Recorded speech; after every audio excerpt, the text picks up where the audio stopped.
But and then when I see this, so it makes you bring up such a good point. It makes you think of Bill Maher, and obviously his political leanings are terrible. But he said such a good point in his his monologue the other day that he said, if you look at the amount of kids that have been transitioned or on hormone blockers in Los Angeles compared to Ohio, it's like 10,000% more.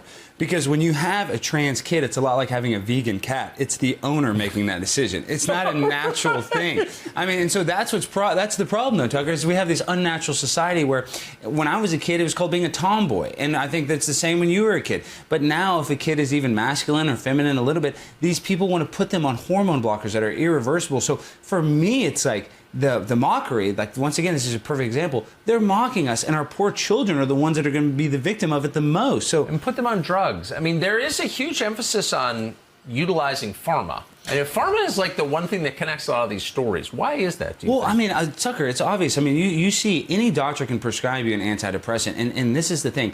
For a person that is suicidal or depressed, to give them a drug that makes them more suicidal and arguably more depressed seems very counterintuitive, yet they give it to them like crazy. Oh, well, so if those drugs worked, wouldn't the suicide rate be plummeting? Yeah, well, it's skyrocketing. So what is that? So...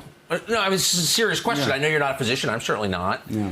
But like when Prozac came out, all the SSRIs, they were telling us, well, this is the end of mental illness and neuroses and anxiety. And yet all of those things have become far more prevalent than they were 30 years ago, but they're continuing to double down on this let's drug America strategy. Like, I'm becoming a Scientologist watching it. I know. Tom Cruise, L. Ron Hubbard, Wait, we apologize to Tom Cruise. Tom, you were right.